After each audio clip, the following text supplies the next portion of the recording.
Hello नमस्कार. रेवती रेसिपीमध्ये तुम्हा सगळ्यांचं स्वागत आहे. तर आज इथे मी गावरान पद्धतीने आपण मटणाचं कालवण बनवणार आहे. तर व्हिडिओ स्किप न करता बघा. इथे मी अर्धा किलो मटण घेतलेलं आहे.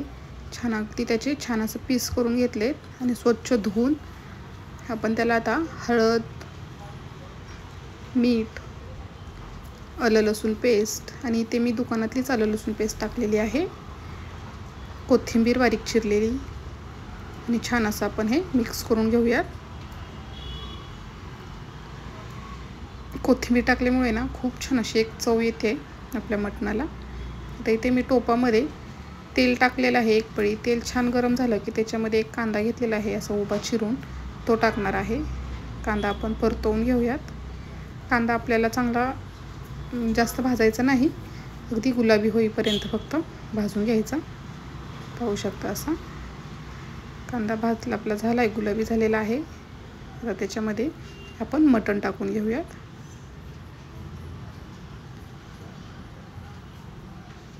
छान असं हे मिक्स करून घेऊयात.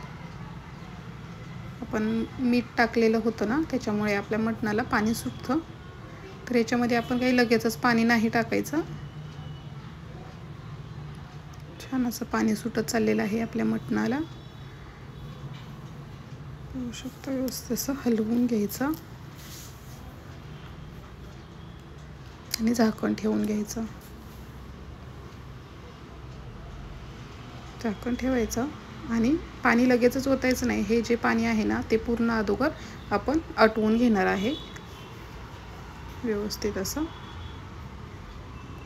पाणी अजिबात टाकलेलं नाही. पाणी पूर्ण आटलेलं आहे, पाहू शकता. आता इथे मी दुसऱ्या साईडला टोपामध्ये गरम पाणी करायला ठेवलेलं आहे आणि मटण शिजताना गरम पाणीच वापरायचं. छान असं उकळलेलं पाणी पाहू शकता. थंड पाणी नाही टाकायचं. पाणी पूर्ण आटलं की त्याच्यामध्ये आपण गरम पाणी टाकणार आहे आणि छान असं आपण हे शिजवून घेणार आहे. एकदम बारीक गॅस करायचा आणि चांगलं मटण आपण शिजवून घ्यायचं. इथे कुकरलाही लावू शकता तुम्ही, पण टोपामध्ये मटण जर शिजवलं ना खूप छान होतं. आता मसाला करून घेऊया. कढईमध्ये खोबरं भाजून घेते. खोबरं चांगलं असं भाजायचं, जास्त करपवायचं नाही.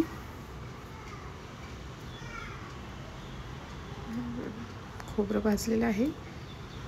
इथे मी 1 ते 1.5 चमच आपली भाजकी डाळ घेतलेली आहे. डाळ ही छान भाजून घ्यायची. कांदा घेतलेला आहे उभा चिरून, कांदा भाजून घेऊयात.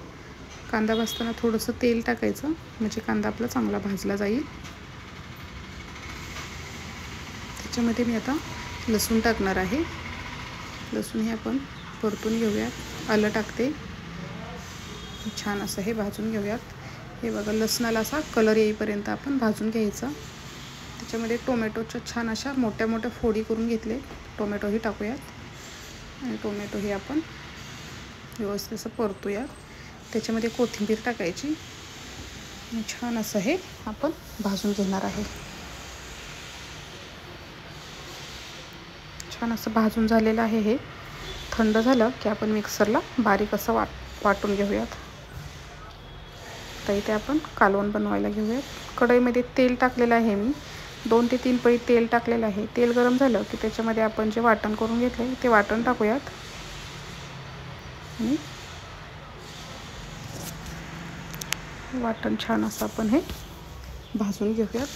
अगोदरच आपण सगळे जे जिन्नस घेतलेले आहेत ते भाजून घेतलेले होते, त्याच्यामुळे मसाला जास्त आपल्याला वेळ नाही लागत भाजण्यासाठी. कढीपत्ता टाकूयात. अगदी तेल सुटेपर्यंत आपण हे भाजून घ्यायचं. कोणताही भाजी बनवताना मसाला आपला जे वाटण बनवतो ते चांगल्या प्रकारे भाजून घ्यायचं मीडियम गॅसवरती. मसाला छान भाजला की आपलं कोणतीही भाजी असेल ती छानच होते. इथे मी चटणी घेतलेली आहे, धने पावडर घेतलेला आहे, गरम मसाला घेतलेला आहे आणि मटण मसाला घेतलेला आहे. ते टाकून घेऊयात. छान असं मिक्स करूयात. पाहू शकता खूप छान असा सुगंधही येत आहे आणि दिसायलाही खूप छान दिसत आहे. छान असं भाजलेलं आहे. अगदी तेल सुटेपर्यंत हेही आपण भाजायचं. आणि आता त्याच्यामध्ये आपण जे मटण शिजवून घेतलेलं आहे ते टाकून घेऊयात आणि गरम पाणी टाकायचं. किती तुम्हाला हवं आहे त्या हिशोबाने तुम्ही रस्सा बनवू शकता. चवीनुसार मीठ टाकायचं. छान असं उकळी येऊ द्यायची. उकळी आली की पुन्हा 5 मिनिट एकदम कमी गॅसवरती आपण हे छान शिजू द्यायचं. तर व्हिडिओ कसा वाटला तो तुम्ही मला नक्की कमेंट करून सांगा. व्हिडिओ जर आवडला असेल तर चॅनेलला माझ्या लाईक करा, शेअर करा आणि कमेंट करा. पाहू शकता छान असं आपलं तरीदार असं गावरान पद्धतीने मटण बनवलेलं आहे. खूप छान असं आपलं मटणाचं कालवण तयार आहे. नक्की करून बघा आणि मला कमेंट करून सांगा की कसं झालेलं. ह्या पद्धतीने करून बघा. झणझणीत असं आपलं मटणाचं कालवण तयार आहे. व्हिडिओ बघितल्याबद्दल तुम्हा सगळ्यांचे धन्यवाद.